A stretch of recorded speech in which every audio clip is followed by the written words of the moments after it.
you don't just get to apologize when you steal money and everything goes away and all's forgiven. Well, That but they doesn't work. didn't. They didn't Else. actually like steal it, right? It was the way the bill was designed, right? Like technically, like they followed the rules. It was just it was You a really know, poorly designed. technically, sure, they followed the rules, and it's all forgiven, right? Just because you followed the rules and the money was supposed to go to small businesses, but you're a national chain restaurant. Therefore, because we technically letter of the law, now it's okay. No, All right, how are you doing today? I'm alive. That's I want to Doing say pretty that's good. more than some people consider now. But it seems a little unnecessarily dark, but that's good. I'm glad you're alive. Um, I'm surviving. yeah, I'm doing all right. How are you doing? I'm doing pretty good. I do, as part of my job, I play like video games and everything all day. Yeah, So I'm inside. So honestly, like this entire quarantine stuff, everything related to um, the yeah, COVID-19, it doesn't affect me that much. I mean, I don't. I like to go out occasionally, which I haven't been able to, but yeah, for the most part, I'm getting along okay. good. So, do you want to introduce yourself? Who are you? What are you running for? Yeah, hmm sure, why not? I see the name on Uh, your shirt, but for everyone else, yeah.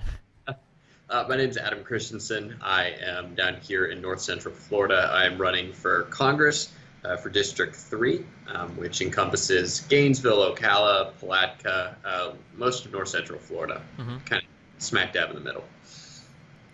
That's cool. How would you characterize your beliefs? Would you say you're more of a moderate or more of a progressive? If you had to choose, if you had to put yourself somewhere on the spectrum. So I actually grew up in one of the most like conservative counties in the country in Indiana. hmm So growing up, I grew up extremely conservative. Church every Sunday from the time I was 3 days old all the way until went off to college. In college, I went to two of the most conservative schools in the country. Again, I ended up at Hampton-Sydney College in Virginia, and by the end of it, my last year, it seemed like I was one of the only dissenting viewpoints in any class that I had, pretty much. Um, I grew up in a place where basically nobody really believed. Everyone voted Republican, but no one really believed that either the Republican or Democrat Party cared whether or not they lived or died. Like they didn't think so, hmm and they wanted to. At the time, it was really focused on like the culture wars and stuff, and I saw a lot of people that, I was growing up with that they really believed strongly in like being moral and character and all of these like personal responsibility and doing the best that you can to make it and like everything that you would expect. hmm But the problem was that as I grew up and as I went through college and afterwards, I started to realize that a lot of the people that had preached that had completely changed their actions. Like their words no longer match their actions, and they didn't previously, but it was a lot more different for me to see.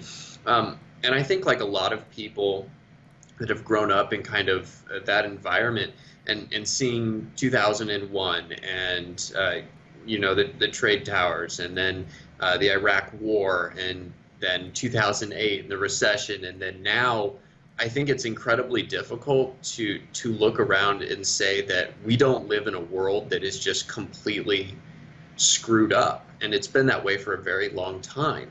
And so for me, my beliefs are basically right now. I'm one of the first generations ever that will not do better than their parents. My parents bailed out the banks in 2008. What we did was we made an investment, and our government told us that we should make an investment in the banks and in the other giant companies, and we got taken advantage of. hmm Every investor that I know of expects to get their money back after 3 to 5 years. Like I've started two companies. I've talked to a lot of investors, and they expect to not only get their money back, but double it after 3 to 5 years. And we propped up Wall Street. Propped up the financial institutions. We invested in them. We bought equity in them. It was not a gift. And in that time, they've done better than ever. They have record profits. But our healthcare's gone up, and our education's gone up, and everything in our daily lives has gone up, and we can't afford it. And so for me, looking at that and then looking at the fact that we bailed them out and now we're bailing them out again, and yet we haven't gotten anything back. It's been 12 years and we were investors. Where's our return? And so for me, I see that a lot of companies right now, they essentially function as cartels where they are taking the money, they are dictating prices. There is no free market. And at this point, I mean, I feel like we're back in basically 1890s with Teddy Roosevelt, where he looked at people like J.P. Morgan and Rockefeller. He basically said, you are killing capitalism. You are killing business. You are killing everything that we have been led to believe is worth it, and it can no longer function. And so for me, running here in Central Florida, it's a +9 Republican district. It's extremely conservative. The problem is people don't seem to think that left policies can work in a Republican district. And I disagree completely, because it's no longer, I feel, left or right. It's more of a class issue. It's, can you afford a home? Do you have a decent paying job? Did your job get shipped overseas? Are you able to live? Are you able to start a family? Are you able to go to college? And for most people, the majority of people, they can't do that. And the reason is you have middlemen, you have scammers, you basically have theft that's going on, where we have corporate socialism, where you take the money from workers, from everyone else, the poor, and you give it to a couple greedy people. And so my political beliefs and the companies that I've started, actually, they've been focused on fraud. So I started an analytical testing company right out of college. It basically focused on like the essential oil industry, natural products, just to see if suppliers were getting ripped off. Because people were selling a product and they were saying it was one thing, they were saying it was real, and then they were selling something that was completely fraudulent. And so when I looked at that and I realized that doesn't just apply to the natural products industry or the vitamin industry or the essential oil industry, that applies to everything in our lives. I turned 26 recently, last October, and I didn't realize it at the time, but the highest rate of people who don't have health insurance are 26-year-olds. Sure. Because they get kicked off their parents' health insurance. I was running a company. I had 7 employees, and each person's health insurance was $10,000 to $12,000. For a small business, for a startup, that's almost impossible to be able to make. You can't recruit. You can't go out and get good people. Nobody's going to jump ship and join a small company if they're at a giant one. They have okay health insurance, but if you jump to a small one, you don't have that, because if their kid gets sick, they go bankrupt. And so all of the small businesses, everyone around here, Democrat, Republican, it's just too difficult to live. It's too expensive, and nobody can make it. And so what I started to realize is you have middlemen, say in the healthcare industry. You have insurance companies. They do nothing. They're pointless. And yet they take 30% of our money, and we pay that. And it's basically a tax.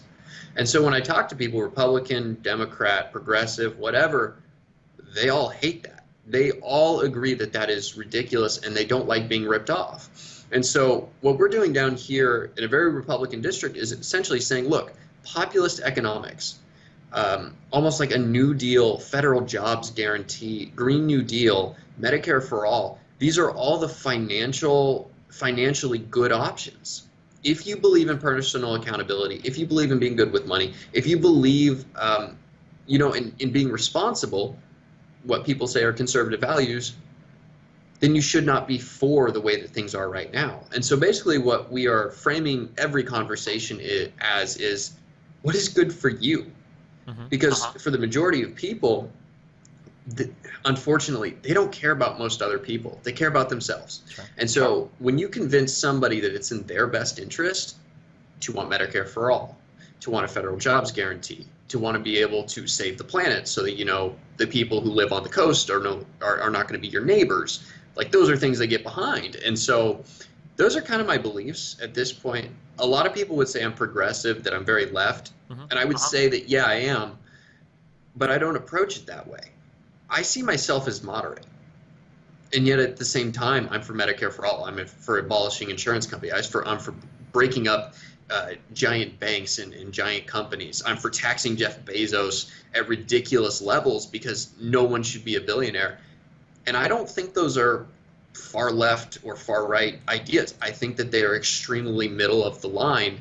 And if you want a fair society, and it doesn't even have to be fair, a more fair society where you actually have a shot at making it happen, the American dream, Mm-hmm. I mean, that's basically where we are. But we're also framing a lot of the things that we're talking about almost from like a conservative angle. That's one thing I think that a lot of progressives and left leaning individuals kind of, they don't do very well with. Kind of their marketing almost. And so what we're trying to do is completely flip the script, market all of these ideas that are fantastic ideas in a way that is palatable for the poor who voted for Donald Trump or didn't, for people that live in the suburbs, for basically everyone at this point who does not have 50 or more $1 million. And that's really what we're doing right now. So clearly, I mean, like left, right, center, everybody's kind of identified that there seems to be this growing schism between the ultra wealthy and the not as wealthy, and that along with that, not only is there, more money involved, so people live better lives, it seems almost like there's a separate set of rules sometimes that people play by. And obviously it feels like you've identified this issue as well. You feel like your voters would vibe with this issue. What are a couple of key things that you think we need to do in the United States to rectify this, to like alleviate these problems? Like, what are a couple of big, I don't want to say easy, but obviously this is very complicated and you need like comprehensive approaches, but what are like a few like key things that you would really want to see changed in terms of the different treatment between like the ultra wealthy and the not as wealthy? So when we kind of talk about these things, I try to make it very personal and also just try to really connect. And the way that I really approach this is because we live where we live, and really anybody who lives anywhere, they don't like paying taxes and that money going to something stupid. They just don't. And they don't like paying taxes in general. Like most conservatives, most Republicans, they just don't like the idea of paying taxes. And so the way I like to frame it is, right now you pay twice as much in taxes as the rest of the world, and you get half of the benefits. And the reason I say that is because you need to start thinking about what you're actually paying, because you are paying both public to the government taxes and you're paying private taxes to companies for the same services you could get cheaper. When the Affordable Care Act was passed, basically the Supreme Court said that premiums and deductibles should be labeled taxes. That is what they should be. That is basically the designation of them. They are taxes. So what I say is right now, the average income here in Gainesville is $22,000 to $24,000 a year, or maybe even a little bit less. Universal child care would save you about $10,000 to $12,000 a year, and Medicare for all would probably save you about $8,000 to $10,000 a year. And so if you were to pass those two things, you would basically double the income of most people around here immediately. And then what we need to do is we need to essentially say, look, people like Amazon, people like Facebook, these other giant companies that basically answer to no one, and they could basically kill any business they wanted to if they set their sights on it. Yeah, you don't get to do that anymore. Airlines, you're going to be broken up. Amazon, you're going to be broken up. I honestly think that people would be on board with essentially making this idea of what is the goal of capitalism? Like, when do you win? Is it just unreal greed and you never have an actual end point? Like, in a video game, you get to the end. You said you play video games. You get to the end, you have a goal, and you win the game. Well, what is that in capitalism? I don't understand what it is. And so I've seen some people propose that, they have the idea that every billionaire is a policy failure. And I agree with that. What if somebody gets to their $999th million and all the way down, they can't, that's it, they win. We get to throw them a party, they won capitalism, and then every other dollar after that is taxed by the government. Like, I would be perfectly fine with that. And I think a lot of people would. But I think the question is, how are we going to stop the ridiculous wealth gap? And the reason that wealth gap exists in the first place is essentially just because of predatory theft.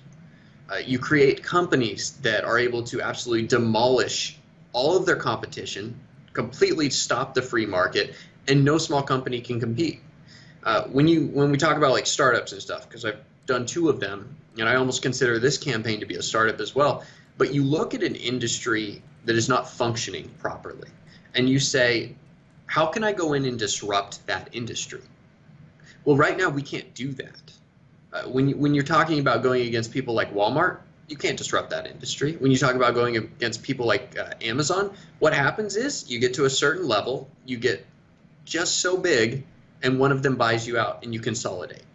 And so what we have to do is break up most of these giant companies. We have to stop consolidation just in general, because right now, every small business, especially with this pandemic, they're not going to survive, or they're going to be sold at a fire sale to a bigger company, which is just going to get more power. And so the way that you stop this anti-competitive behavior is you make it illegal. We're supposed to have laws on the books that stop monopolies from forming, stop cartels from forming, but we don't do that.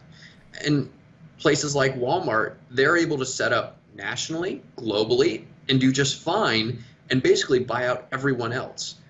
And so I think that there needs to be a set limit on how big a company can be, how many employees it can have, how many different states it can be in. And I think that that needs to be a set standard, and it needs to be enforced. And I think that we have to go back to trust busting, just like in the 1890s with Teddy Roosevelt. You have to do it. Otherwise, people can't afford to live. So when it comes to like breaking up big companies, here's I'll ask a pretty specific one related to, we can go either Amazon or through the airlines. Let's do the airlines. Sure, yeah, we can talk about through the airlines. So we talk a lot about administrative costs related to healthcare. So, for instance, there's 30,000 different insurance companies. There's different payers for hospitals. There's different hospitals. There's like so much complication. One of the arguments that I've heard in favor of not just a public option but even a single payer system is that having everything streamlined, unified, simplified through one system makes things easier. When it comes to like breaking up any large business, like we'll say the airlines, aren't you kind of putting that into like the health insurance thing, where we're taking like large airlines, we're breaking them into 50,000 different small businesses or something, and now maybe my frequent flyer miles only work for 3 different types of flights? Or how do you begin to approach something like an airline and break it up, especially when these businesses are already like barely profitable? What's like the process? Not like a detailed breakdown, but like what's like the general process for how you would go about breaking a company like this up? I'm curious. So we already do this. So like when AT&T wants to buy someone, they make it so that, number one, there shouldn't be, there's a specific market cap for how big you can get. We need to lower that significantly for the airlines. Let's just take the airlines right now. Sure. We have a bunch of airlines that they came to us and basically said, we want free money. We want to be bailed out. We're going to go bankrupt. And my response to that was, good. Go bankrupt. Go through a packaged bankruptcy. Because that means that the people that get screwed are the people that hold the tranche debt, the speculators, the gamblers, the hedge funds. That's who gets hurt. It's not workers. Workers usually come out better.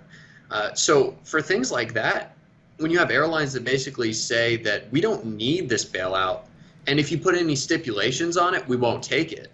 Like you had one airline that said, if you ask for equity, if you give us investment money, basically is what it is, investment money, but then you take equity just like every other investor in the entire world would, we won't do it. Well, then why in the world would we ever give you any money? The United States government at this point, with some of these different industries, especially when they're not profitable to begin with, they have anti-competitive behavior, you should nationalize them. You should simply take them out of the private sector. There's no reason for them to be in the private sector, especially since they are unprofitable, and especially since all they do is anti-competitive behavior. As far as air miles, I'm sure people will figure it out. People are incredibly inventive, and they're very good at coming up with solutions. And to be honest with you, all of the research I've seen on air miles, it's pretty much just a marketing scam. So I wouldn't be too worried about that. Sure. So Oh man, there's so many different things. We don't. If you want to move on to a different topic, you can tell me. You don't have to go like too so No. ultra detailed or anything. Um, so I guess I feel like the airlines are kind of an interesting thing to me because there are definitely areas. So for instance, if we want to talk about internet, I feel like internet is a highly non-competitive industry. Like a lot of places realistically only have a single internet service provider that they can get internet from. It should be a public utility. Sure. When it comes to airlines, though, it feels like there's at any point in history, there's like 5 to 10 like decently competitive airlines at almost every single major hub. I don't know. I guess I have a harder time saying like if we were to break up the airlines, like the idea that there would be 50 or 100 or 200 different airlines all across the United States. It just seems like there'd be so much overhead to pay that something like that. I guess maybe that'd be an argument for nationalizing them. It would just be like an impossible, I guess, system to make work. That the airlines, like since they're already barely function on a national level, that like breaking them up into so many different ones would just make things so much more disastrous, it feels. Well, I mean, if you want to take the conservative position on this, the Mm-hmm. conservative position essentially would be that right now there is not competitive behavior. The position is at this moment that you don't get the services that you usually would. You don't get the routes that you should. You don't get the different airlines going to different places just like they should. They go to the major hubs, that's it, and then you don't have any expansion. And so right now, it doesn't really function like a functioning industry would. It's essentially a couple people that set the price, they set where they're going to fly, and they do nothing to advance that or make anything better. They just don't. The only thing really that has happened in like the last 10, 15 years is basically Southwest came in and said, we're going to treat everybody like cattle and we're going to charge super low rates. I mean, that has been the innovation in the airline industry. And in other countries, it's a heck of a lot better. And so I completely disagree with that. Even from a free market capitalist standpoint, the airline industry is not functioning properly, and it hasn't in a very long time. I don't even know that it really ever has in the United States to begin with. Mm-hmm. It feels like most countries have at least one nationalized airline, or I'm assuming they do, I guess, like Norwegian Air and Korean Air. I'm pretty sure those are nationalized companies. I guess maybe it's just my personal experience. I don't know. It feels like for airlines, it feels like they run to like pretty much every major area or non-major area you can get to. It seems like there are airplanes that run to them and everything. When it comes to like bankruptcy for businesses, I hear this claim a lot, how workers always come out okay when it comes to bankruptcies. It feels like the first thing that happens when any big company goes bankrupt, when another company repurchases it. Have you ever seen the movie Office Space, where the guys come in to like clean up to make it run more efficiently? It feels like one of the first things that happens like in a bankruptcy is which workers need to go. Like it feels like workers can lose a lot of their pensions, a lot of their coverage can change, and then a lot of people will just be laid off as like the new owners come in and they try to make it profitable or turn the business around. Don't you think there's like a little worry about that? Or typically that's not in bankruptcy. Typically, if I am correct, uh-huh. and I believe that I am, typically that's in a leveraged buyout.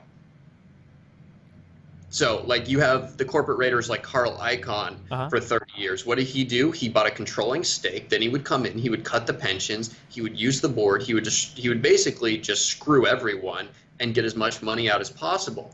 But they weren't bankrupt.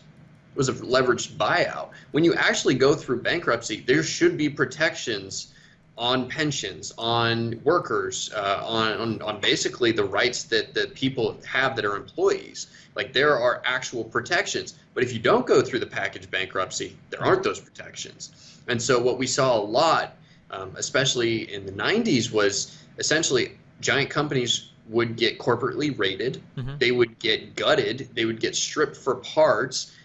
Their workers would get screwed. And then the hedge funds essentially were the ones that made out. That should be illegal. I mean, correct me if I'm wrong, but that should be illegal. That's just greed. And so the fact that we didn't have protections on that in the early 90s and the 80s shows you just how screwed up it really is. And so for me, all of that is anti-competitive behavior. All of that is essentially predatory theft. That needs to be illegal. And so package bankruptcy doesn't work like that. Gotcha. Okay. I guess, yeah, maybe that, I feel like when companies go bankrupt, I feel like that's a pretty big reason why jobs end up getting cut from a lot of them. But I guess I don't have like that specific data So on with hand. But the difference Mhm. with these companies is, as some people like to say, they're too big to fail. Sure. What they really mean is they're too big to let their hedge funds fail, or their speculators fail, or Hmm. their gamblers fail, or the people who have invested in risky debt fail. Sure. That's who they save with these bailouts. They don't actually save anyone. They don't save the company. They don't save anybody that matters. They don't help the workers. What they do is they essentially just save the speculators who basically realized prior to 2008 that if a company is too big and their market cap is too big, that they're going to come out and the Fed is going to buy up their risky debt. That's the easiest way to save them. That's what they're going to do. And that's what they've done. And so what we have essentially done is enable gamblers and thieves, middlemen, all of these people to take a non-risky bet that pays off in the end because they're betting that the company is going to fail and that they're going to get bailed out. And so my argument is let them go bankrupt. Let these people lose their money. Who cares? Do The you, people who own the risky debt, hedge funds, billionaires. Who cares? so like what about like when we look at hedge funds that like contain a great deal of like people's pensions and whatnot? Are we worried about like senior citizens or They people that are don't approaching hold, retirement? they don't hold pensions. They gamble on pensions. They gamble on other things. They may be the ones who are making the actual deals at times, but at the same time, why in the world is any government city or government employee agency, why are they betting with a hedge fund in the first place? It makes no sense to me. It's completely screwed up. The entire system is completely screwed up. How Wall Street functions is screwed up. And the people that it incentivizes are the hedge funds themselves, because if you are doing your trades with them, if you are paying them to do your bets, essentially, you're paying them astronomical fees no matter their return. And most of the time, these hedge funds return worse than if you just did an ETF of the S&P 500 over 1 to 2 years. And so the people who are putting their pensions or their employees or their friends' pensions underneath these hedge funds, no, don't do that. These people are gamblers and they don't care. And they don't care if they do well, they only care if they get their fees. So no, I have no sympathy for any hedge funds whatsoever. Okay. Do you think that when we look at like I guess I'm trying to think. When we look at like investment in general, so like for instance, I know that you talk about the idea that we should take equity from companies, for instance, if the government is loaning them money. Does it really make sense to take equity from a company if it's just Yes, in the form of a loan? absolutely should take equity. No investor in their right mind would ever give you money for free. They Well, just like wouldn't. don't we if we These are loans. These are grants. These are aren't they essentially loans though? underwrite. So with the bailouts that they just did, no, they're essentially grants. For most of these giant companies that actually got money, they were grants. They basically gave them free money, or they allowed, or basically they speculated on their unsecured debt. Now, for small businesses, oh, it was a loan, and they barely put in anything to be forgiven. And the things that they did put in that said essentially this is how it will get forgiven, incredibly just strenuous on those companies, whereas they put none of those restrictions and none of those regulations on the biggest companies that got money. I thought that Airlines, cruise lines, no restrictions. And for the recent loans that went out, isn't the only way that you actually get that money for free is if you actually pay it to employees? Like, isn't that the way that you qualify to for have the, for the PPP, yeah. as long as 75% of it goes to payroll, yes. Hmm. The difference is we also passed even more money that went to giant companies with no restrictions attached. The stuff that went to the airlines, it basically said, you get this as long as you don't get rid of anybody till September. Hmm. And the day after they announced that they would give them the money, the airline said that, okay, we won't lay anybody off until September. And then they basically said that if you require equity on this money, if you require any oversight on this money, then we won't take it. In terms of like the Fed securing the debt, though, like if they don't pay it back, then the Fed would get to seize assets to pay for it, though. No, like these are still in the form of loans, right? Like even if they hold on to their Not the biggest companies. No. It was basically just free money. Okay. Um, For the smallest companies, for the PPP, a lot of which went to publicly traded companies and giant companies that were able to find loopholes. Yeah, some of that can get forgiven, and all of it was a loan. mhm. We applied for a loan here with one of my businesses, and for I think only like $4,000 or something. We still haven't heard back. We still haven't seen it. Wait, hello? Wait. I can still hear you. Oh, sorry. Okay. Oh, it glitched for like a quick second. Okay, sorry. No, you're good. Mhm. So people like Ritz Carlton, some of their locations, Shake Shack, all these different companies that are not small businesses, they were able to essentially get forgivable loans through this program as well. And only 4% of actual small businesses got any money whatsoever. Mhm. And so the people that were supposed to get it got screwed. The people that weren't supposed to get it, essentially they stole money from family-owned businesses. That's the way that it needs to be framed. They stole that money. And then when they got caught stealing the money, that's when they started to apologize and say, oh, well, we don't really need this and we'll give it back. And my response to that is no. If somebody steals a $20 shirt from Walmart, they get prosecuted. Most of them end up in jail, at least for the night. But apparently when you steal $10 million from small businesses, as long as you apologize and you give the money back, all is forgiven. No, I thought you don't that get a double standard like that. I thought that the way that these worked was that like because the restaurants had a ton of locations and those different locations had less than 500 employees each, that's how they were able to qualify for the money, right? That's BS. That's absolute BS. It doesn't make any sense whatsoever. When you are a national chain restaurant, you should not qualify for a small business loan. That is the lobbyists and the regulations and the people in Congress essentially being bought out and being bribed by their biggest donors in order to put in loopholes so that their big donors can get money. That's what that is. It's corruption. Well, if they're doing like these big donor things to put money in to get these protections, why is it that as soon as people start complaining about it, didn't Ruth's Chris and wasn't there another large chain where they were just like, oh well, we're going to give it back because like Absolutely, because they got caught. And then the amount of bad publicity and the amount of money they probably lost from bad publicity had to be close to $10 million. Mhm. Easy. And so when you have a national outcry because you just got caught stealing money, the worst punishment should not be the fact that you got caught. These companies should be fined. People should be held responsible. Their CEOs should be held responsible. You don't just get to apologize when you steal money and everything goes away and all's forgiven. Well, but they didn't actually like steal it, right? It was the way the bill was designed, right? Like technically, like they followed the rules. It was just it was a really poorly designed. Technically, sure, they followed the rules, and it's all forgiven, right? Just because you followed the rules and the money was supposed to go to small businesses, but you're a national chain restaurant. Therefore, because we technically letter of the law, now it's okay. No. Well, but like so, like technically, like okay, so real quick, so like you like if you see a McDonald's, some of these are small businesses, right?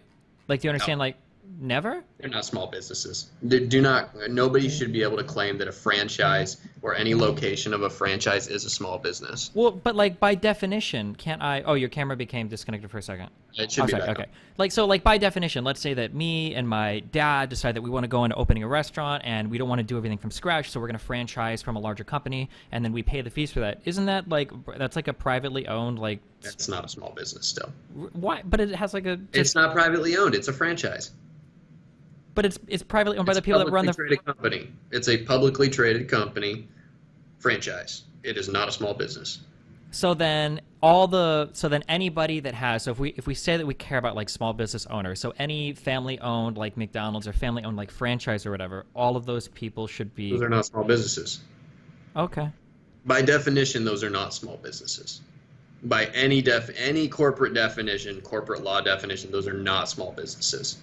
Just because you have a location that has 5 or 10 people does not mean that your actual company is that. Well, it's not just that you only have. Nobody has ever been able to claim on their tax report that is the case. It's crazy. Wait, that's absolutely true. The tax treatment for like a franchise place is going to be absolutely different than if you're like a corporately owned place. Like the way that you account for like your cash flow is going to be different. Like your employees are going to be paid in a different way. Like I'm not even sure 100% if like franchises are counted on like the public accounting sheets that that go into like trading like publicly owned McDonald's stock. Like it is completely different, right, in terms of how the business is ran. No, Um, they buy all of that's no. what's the difference between a franchise location and a corporately owned location? Like, They still own. Oh my goodness. So with a franchise, especially something, we'll say like McDonald's or Walmart, uh-huh. no one would claim that any Walmart location is a family-owned small business. But Doesn't you, even make sense. well, it doesn't make sense because it would look weird to write that. But franchises can be literally family owned, right? Like you get all of your product and everything, and I'm sure there's some measure of like Buy the congruency between product from the from the same suppliers that the corporate chain does. But like it's no, you still buy it from a corporate chain because they are the supplier. sure. Not necessarily always. Like I think McDonald's, for instance, I think gets their meat from Tyson Meat. But you would go through like whatever their suppliers are. But like a franchise is owned by like private owners that aren't like part of like the McDonald's corporate structure, right? Like that's like so like let's say that I want to open a restaurant with a friend, but let's say that we raise a little bit of money, but we're too So $1.5 million. sure. Yeah, let's say that we don't feel like we want to open a restaurant that like has our own menu, our own everything else. What we might do is we might go to a large business and be like, "Hey, can we open our own version of like a McDonald's? Can we open our own and then we'll pay a franchise fee and then we can get our products and everything from you, but it's still like our privately owned restaurant." Like that's like Franchises should never be included with small businesses. They just aren't. That's not the way it works. They're not in that designation. okay. I guess, and in that case, there's a lot of people that would consider themselves like small business owners then that would just be that would get screwed over and that they wouldn't count because they franchise something instead of opening something on their own. They're still controlled by corporate. Their policies are still set by corporate. Everything is still set. Yeah, You but they're don't not like just billionaire owners. Like there are like franchise owners that are making 150,000 a year or something, right? These guys aren't like super loaded ultra millionaires, billionaires or whatever, right? No, but at the same time, that's not the point at all. The point is they have structure. They are able to survive. Their corporate is not going to let them go bankrupt. Of It's not course how they that will. works. Yeah, wait. Of course they will. Corporate's not going to No. bail out a franchise location. They would never do that. You literally the corporate doesn't even own the building. If I franchise a restaurant, I own Corporate owns everything. Corporate owns no. corporate owns the land. They set the policy. They are the landlords. That is who they are. Oh man, McDonald's, taking into account McDonald's, they are the landlord. I'm almost 1,000,000% positive that if I own the building, I can franchise this location to Subway. But if I were to say, okay, I'm done franchising and I sell my franchise, like I still have like the building and all the equipment and everything. Like that's like a difference between like the franchise and like a corporately owned. Different companies might have different ways that they approach that. But like maybe there are some that when you franchise it, they require you to like give them the property and the rights to the property too. But in that case, I don't know why you wouldn't just be a corporate location instead of like a franchise location, right? Like I'm pretty sure for McDonald's, I used to work at McDonald's when I was in college, and I think we knew of like there were different like corporate locations and then a couple franchise locations. But I'm pretty sure, like I want to say for McDonald's, it used to be that, yeah. So 50% of franchisers are controlled by multi-unit operators, which means they control multiple franchises in multiple locations. Yeah, they're like investors in franchise. Yeah, sure. So what are we arguing here? Are we arguing Well, that you just said 50% where, which essentially means 50% aren't, right? It's kind of like landlords. Like a landlord could be like a leasing agency that owns thousands of units, or a landlord could be a guy that has like an extra property that he rents to a family, and that's like half his income, right? I guess just like for let me tell you a story. Yeah. So by definition, these franchises, by definition, places like, let's say McDonald's, Walmart, by definition, the amount of money that those employees can make is already capped far lower than they would make at an independent owned business that is not a franchise. We'll take the example of small towns in Iowa. In Iowa, about 30 years ago, there were a bunch of towns, and they didn't have Walmart. Hadn't moved in yet. They had thriving centers. They had thriving towns. Everything was great. Then Walmart moved in. They undercut the prices of every single business in town. What happened was those businesses went out of business in the next 2 to 3 years, and the only jobs in town that they could get were at Walmart, which paid a third of what they were already getting. At which point the town center dried up, the town itself dried up, and everybody started to move away. So what happened was you had some towns that basically stood up and they fought back and they said, no, Walmart's not coming in here. Why? Because of anti-competitive behavior and because it will kill our small town. What you are essentially saying is that a business that has essentially direction from a national publicly traded, even private, company as to what their menu can be, what their pricing can be, what their employees can be paid, that those should be called small business. And I completely disagree with that, simply because at that point, you are not a small business. Your individual location is part of a greater unit. And that greater unit is what controls what you do, what you sell, what you price at. So no, none of these individual franchises should be considered small businesses, and none of them should have been given small loans, especially that were designated for small businesses. The actual number that they said as far as employees was 500. It should have been 50. It should have been maybe even lower than 50. And instead, they decided to give out these loans to publicly traded companies and essentially people that, because of their connections with some of the most giant banks, were able to sail right through the application process, get as much money pretty much as they wanted, and then scale away. Most of that money went to hedge funds that owned the individual locations. It didn't actually go to individual owners. And so what it seems like you are arguing is what you think happened or think should have happened, but in reality, it's not what actually happened. And so, no, I completely disagree with you. At this point, that money was designated and was supposed to go to small towns and family-owned restaurants and people that actually own a small business and put their lives into it, and not somebody who just went out and bought part of a franchise from a much larger company. And so, no, by what we were promised and what actually happened, that did not happen. So I definitely understand that, sorry, hold on, there's an echo for a second. Maybe we see like franchises and businesses different. So my goal at the end of the day is I think that the money, I don't really care much about business owners. The money should hopefully go to workers. It's like chances are if you own a business, you're probably doing okay generally, at least compared to the average worker that doesn't have the opportunity to own a business. So the goal would be for the money to get to businesses. It seems like larger businesses, so corporate-owned entities, like you talked about Walmart earlier, which doesn't franchise, or at least I'm not aware if they do. I've never heard of that before. That there are larger corporate entities that hopefully are able to weather the storm a bit. Smaller businesses, family-owned businesses, or businesses owned by individuals, this would include franchises, oftentimes don't have the financial resources behind them to indefinitely pay people through however long this is going to last. So most small businesses have about a month to a month and a half of savings. Sure, that sounds reasonable. Yeah, sure. So, like, assuming that that's the case, if you work for, if you're a worker and you work for a franchise restaurant or a restaurant called Bob's Burgers, I don't really care in that case who the worker works for. Like, I would just want to hope that the worker considers or would continue to get paid, would be, like, the most important thing I would imagine. So here's what I think we completely agree on. Money should never have been given to the businesses in the first place. Any business. It should have been given to people. It should have been essentially money given to every single person. And if you're rich, it should have been taxed later. There should be no means testing. It should have gone out as quickly as possible to everyone who needed it, probably around $2,000 a month. That's what other countries did, and they were right to do it.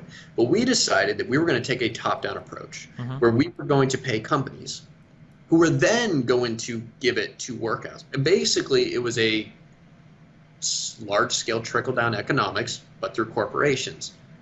Shouldn't have happened. It should have gone to the workers to begin with and then worked its way up. They took a top-down approach. They should have taken a bottom-up approach.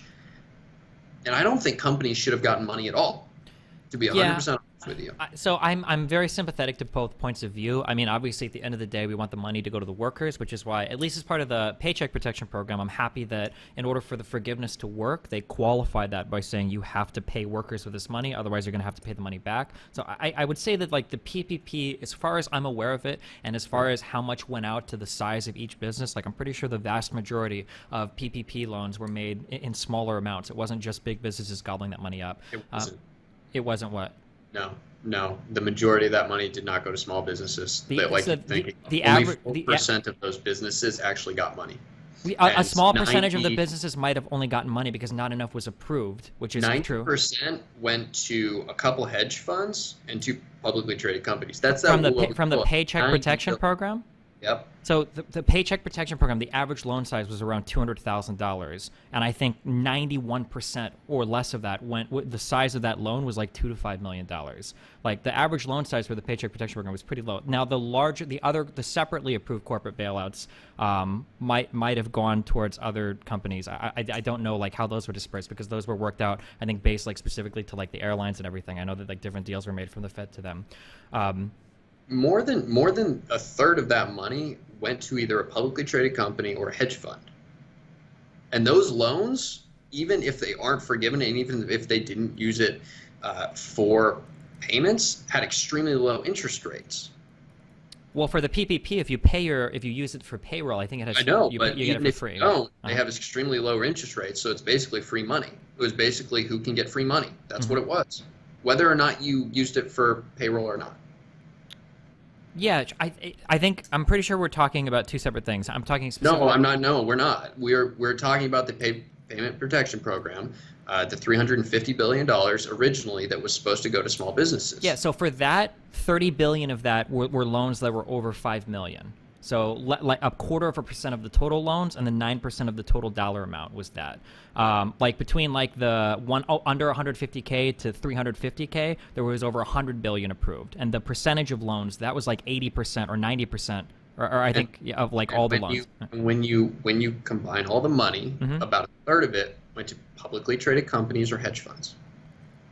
It's possible, but publicly traded companies, the loan sizes were still pretty small. Like there weren't like all these companies. Multiple ones were able to get multiple. You were only supposed to get $10 million as a maximum. There was a cap. Yeah. There were multiple publicly traded companies that were able to get multiple $10 million loans to the same, basically under different business entities that they had filed. Sure. And so there were ways around that as well. Sure. But about a third of the money that was supposed to go to small businesses went to either a hedge fund or a publicly traded company.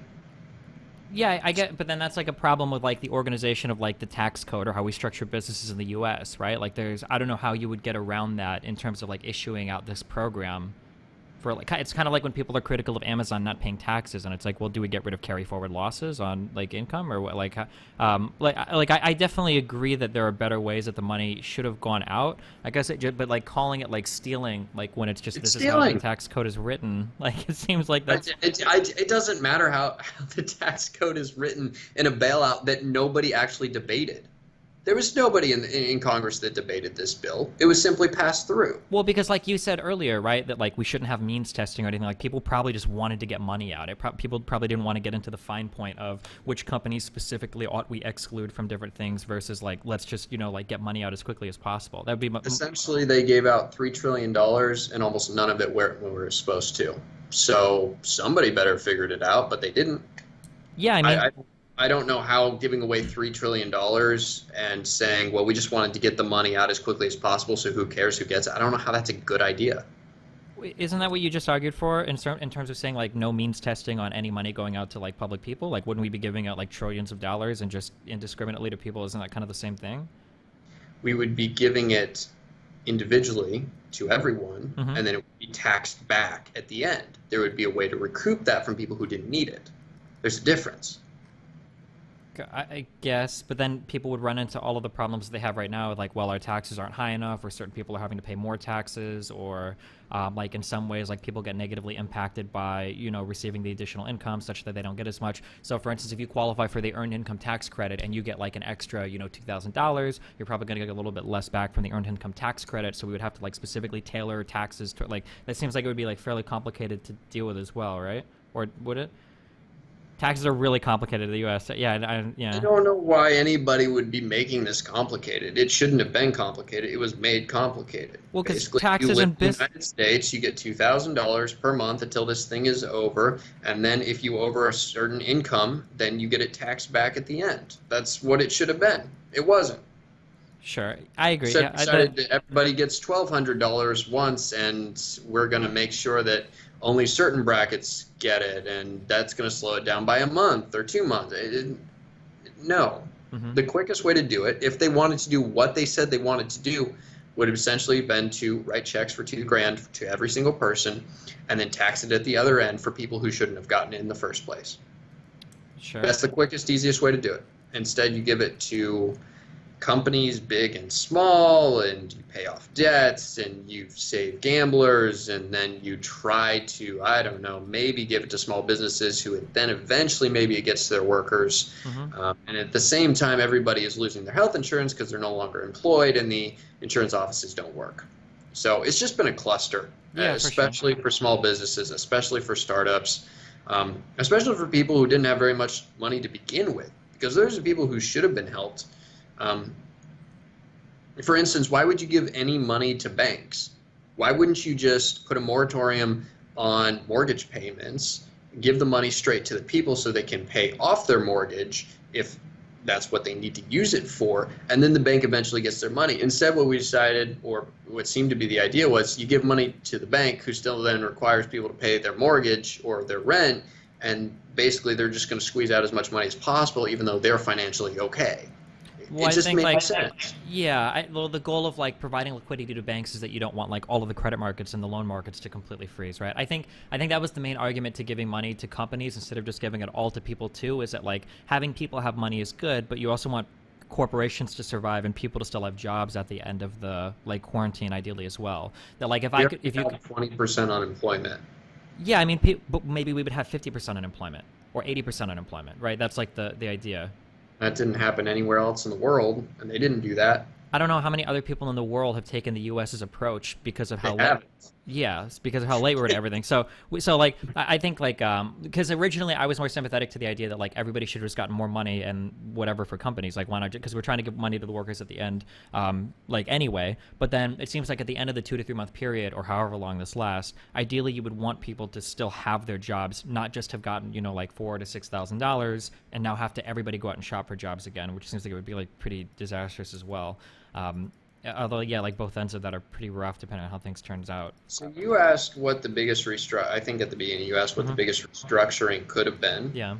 The biggest restructuring could have been to let a lot of these giant companies who already scammed everyone and already were not functional to go bankrupt. And we pick up the pieces later.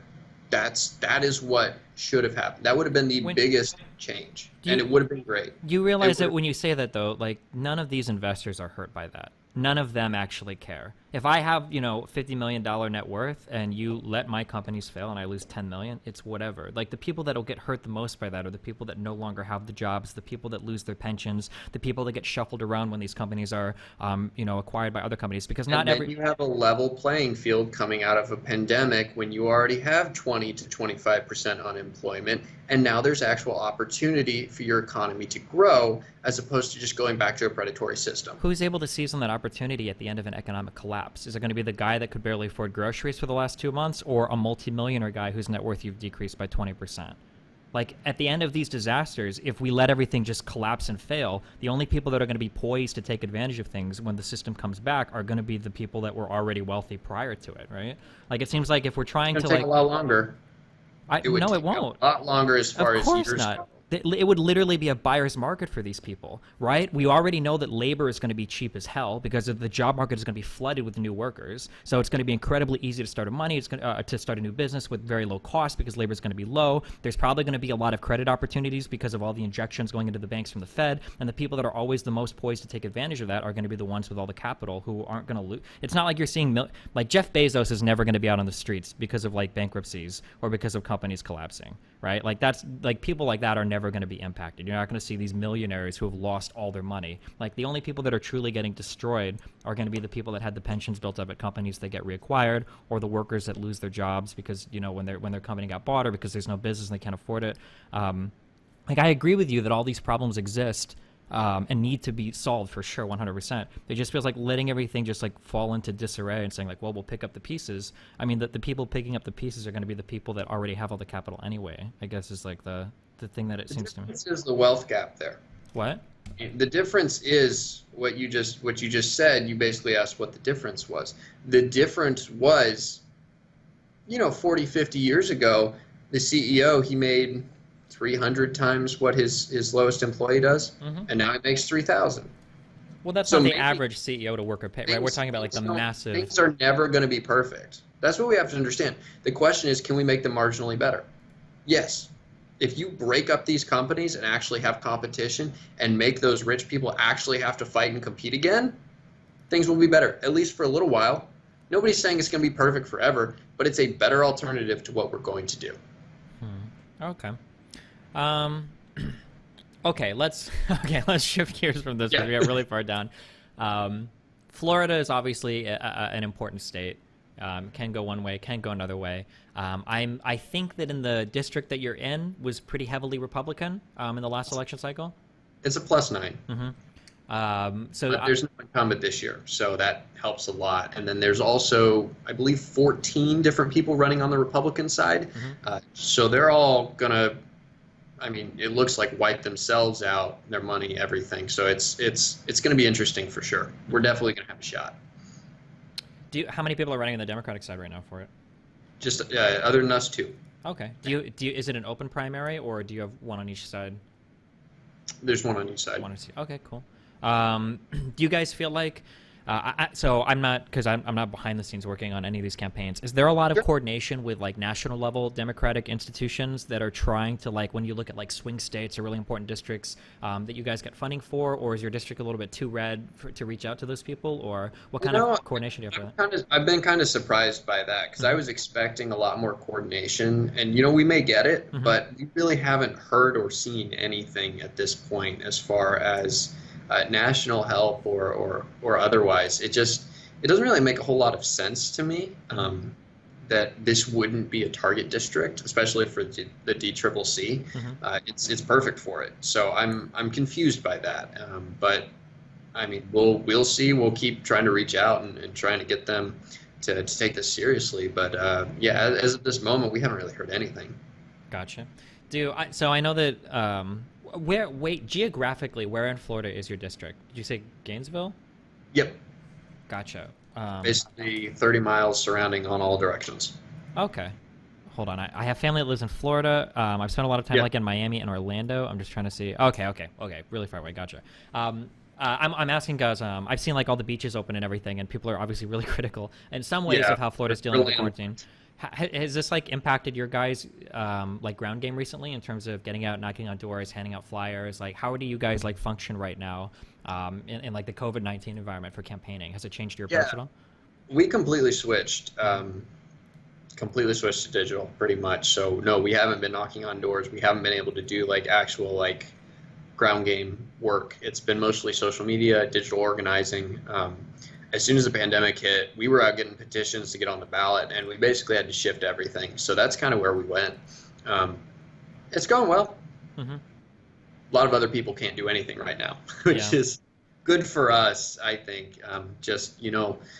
The fact that we have so many young people. We have about 25 on staff right now as interns, and they're all basically creating content, social media, digital organizing, and so we were able to transition really, really well. Most other campaigns, Republican or Democrat, no, they struggle. Have you? So it's really interesting how everything related to COVID-19, so doing mail-in ballots or digital marketing, it seems like we're starting to select for very specific age groups.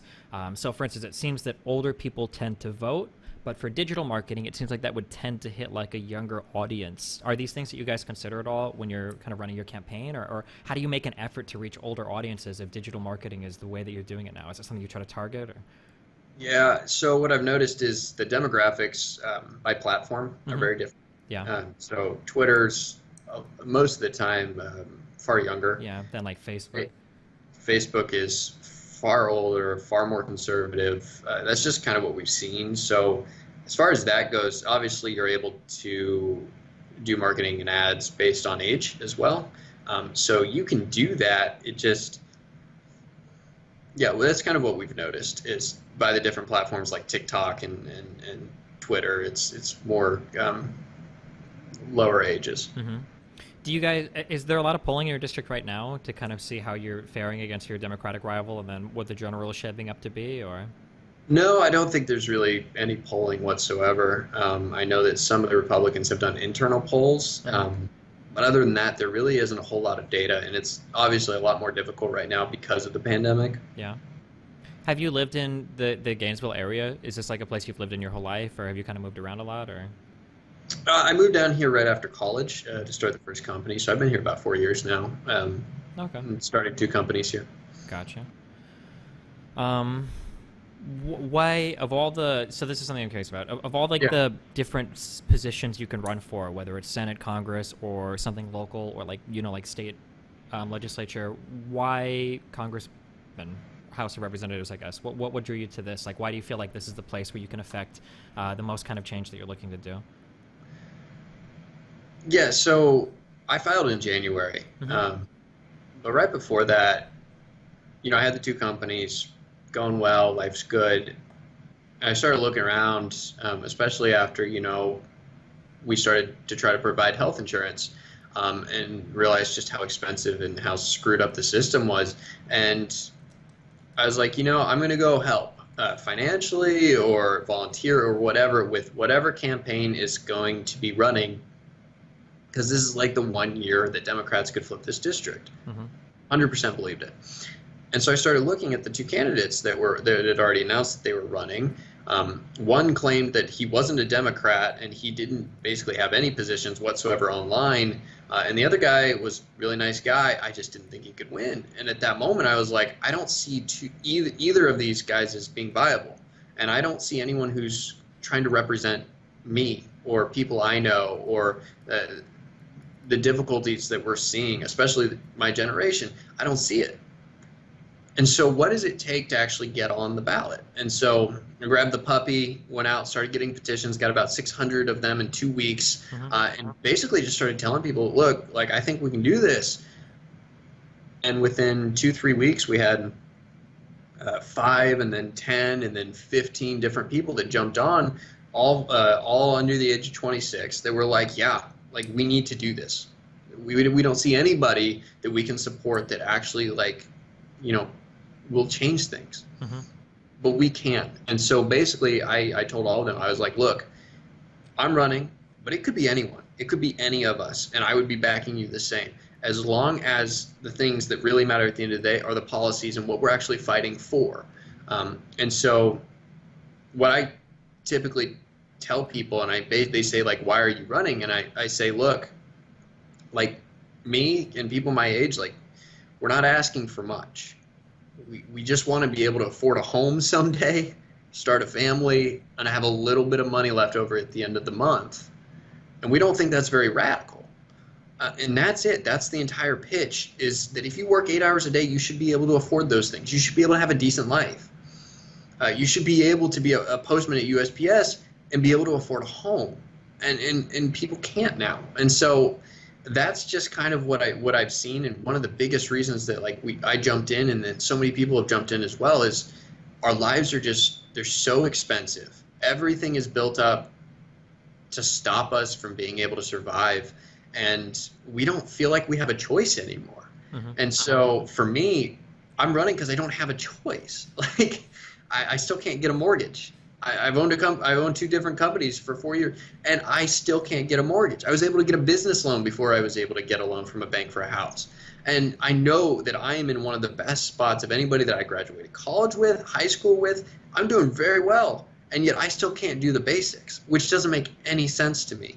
And so knowing how it's not only just affecting me, but I can assume it's affecting everyone. And so kind of the slogan that we came up with was this campaign is for the many, not just me. Mm-hmm. And so that applies to me as the candidate, but then it also applies to everybody who's with us collectively. Because if we're all saying the same thing, that what we are fighting for is for everyone and not just me or not just the one person, I think that that is a huge, I think it's just huge. And so that's really why what we're doing. And it seems to be going pretty well. What are when you look at local issues to where you live versus like national issues, what are some more unique issues to like your area that nationally most people wouldn't know anything about? So like I've seen a couple people in chat mention something about like the swamp bar, which I have no idea anything about that, or stuff related to like luxury apartments replacing student housing or whatever. Yeah. What are some local challenges that you face in your area that most people wouldn't know or care about even from the rest of the country? So one thing that a lot of students really know, and they see a lot, is just how expensive apartments are and housing is. Mm-hmm. And the reason it is that way, and the reason we have such a large homeless population, is because we have so many luxury apartments that go up close to the school, and that just raises the prices of everything. And so we've had, just from where I'm sitting, looking out the window, both sides, we have one luxury apartment here, another one right here that was built this year, a second one over there, and then two more over here within a 1 mile radius of the college, and that has jumped the prices of all housing, I think 10 or 15%. And so it makes it almost impossible for low-income students or even just people who have lived here their entire lives to be able to afford it. And then what it does is it pushes all of them farther away from the school, from UF in general, into the outskirts of Gainesville, where housing is a little bit cheaper. It's still not great. And so we have a really big issues with luxury condos and apartments that are half filled. Not very many people live there, but they are gentrifying the area and basically making all the other housing explode. And so that really doesn't help. Another big thing that's been going on, it started kind of like October, November, December time, but we had a company called Nestle that came in and realized that there was a small company out near the Santa Fe River that had a permit for $250 a year in order to bottle as much water as they wanted. And so Nestle comes in and says, we're going to buy you out. And that contract is going to transfer to us. And then we're basically going to bottle as much water as we want for basically nothing. And so essentially they tried to steal from the city of High Springs, from the Santa Fe River, as much water as they wanted below market price, simply because they thought that they could get away with it. And what happened was a lot of activists, a lot of people here, and especially in High Springs, realized that their town revolved around this river in their springs, in their tourism. And if Nestle came in and started bottling as much as they wanted, up to, I can't remember how many millions of gallons it was a day, but those rivers were going to dry up, and then their entire town would dry up, then their entire life would dry up. And so it was basically what we've seen with Walmart, with small towns in like rural Iowa and the Midwest, but it was going to happen here. And so we're seeing a lot of things like that, where it's giant companies trying to come in and basically look for externalities, things that they can exploit for almost no cost and make a lot of money off of. And so those are two big things that we're seeing, especially in this local area. Okay. For people that are voting in your area, so in terms of like stuff that you want to promote, what is your what's like your preferred area? Like if you could direct people to one or two links, like where do you want people to follow you guys on? So our website is forthemanynotjustme.com, same as the slogan. Then you can follow me on Twitter. That's more of my unfiltered thoughts, more tweets. Facebook is AC for Congress, and I think that's universal actually for all of our social media. You can also get those links off the website, but you can like us on Facebook. We post a lot, especially more in-depth things. Our communications director writes a lot as far as voting rights as well as all of the other things that we're facing right now. Twitter is more off the cuff, more unfiltered, and then we've got a TikTok, we've got Instagram. Those are all up and running as well. And you get all of those links right off the website. So it's for the many, not just me.com. Yeah, that should be it. Cool. And then final thing, if you have so you're knocking on a door or you're talking to somebody online that's, thinking about, should I donate? Should I help out? Right. Because all of these things are so national now. What's your 2-minute sales pitch, or what's the 1 or 2 big reasons why this is why you should help me and not the other Democrat in my district, or not the Republican, that I run against in the general? Why should people look to you to lead in this district? Yeah. So I'm just like anybody else. I'm trying to make it. I just want to be able to afford a home, start a family one day, have a little bit of money, and that's it. And I think that a lot of people, especially here, they just want a world that works. Right now, we've grown up, especially millennials, especially just older than us and younger than us, we've grown up in a world that's completely dysfunctional. One where we've been taken advantage of our entire lives. And everything that we do, the taxes that we pay, it doesn't go to help us. We've we've grown up in a socialist world where it's corporate socialism, and we can't do that anymore. We can't bail out giant companies if we can barely afford to survive. And so for us, that's what we're fighting for. We are fighting to make sure that student debt is no longer a hindrance. There should be no such thing as a predatory loan given to you at the age of 17 so that you can go to college. That should not exist. Education should be covered from pre-K all the way to 16th grade. We should not have medical debt. It doesn't make any sense. We should not have insurance companies in the healthcare industry. They're predatory. They take 30% of everything that we pay, and they give us nothing. And so what I've realized is that most of the things in our life are expensive because we've allowed middlemen and predatory people to come into those systems and basically write the rules to benefit them. And I'm sick of it. And I'm tired of getting screwed over and over again in every walk of life. And it's time for us to actually stand up and fight back. Because what we've seen, especially in this pandemic, is that the people that we keep electing, they only care about their donors. They only care about the companies that got them there. And those are the people they're fighting for. Nobody else. And so for me, we're not taking any money from corporate PACs. We're not taking any money from fossil fuels. We are making sure that it is grassroots, small dollar funded. We are making sure that the people that are like us are actually going to be represented. The people who go to work are actually going to be represented. The people that work at franchises like McDonald's, they're able to survive. They have a living wage. And that's what we're going to do. And we're going to make sure that small businesses can actually compete against some of these big ones. And the way to do that is by getting rid of the insurance companies and doing Medicare for all. And so if you can donate, if you can join us, if you want to help out, if you want to volunteer with us, create digital content, anything like that, get in touch with us at the website. And we would love to have you because, we're not just trying to win a race. We're going to win this race. We're going to win this primary, and then it's on to the general. And I think we can win it. We are trying to start a conversation and a movement centered around populist economics that says workers and people come first, not giant companies, and not people that have taken advantage of us our whole life. And so that's really the pitch. Yeah, how's that? Yeah, 2 minutes? Cool. Yeah, good enough. Close enough. Close enough. All right, cool. Well, hey, sorry we got really lost in the weeds on some topics, but I appreciate the conversation. Even if we have a disagreement on some of the solutions, I think we definitely agree on the problems for sure. So, yeah, it's been fun chatting. And I mean, that's something, right?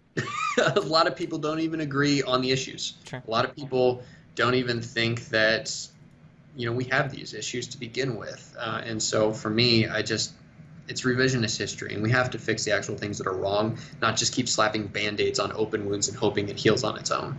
For sure, yeah, I agree. All right, well, thanks for the chat. I really appreciate it. The links will be in the YouTube video, and then obviously people in chat can see the links now. So, yeah, I really appreciate it. Good luck in your race, and good luck in the general. Yeah. You. You have a good one. Bye. We might have to have a quick talk on the difference between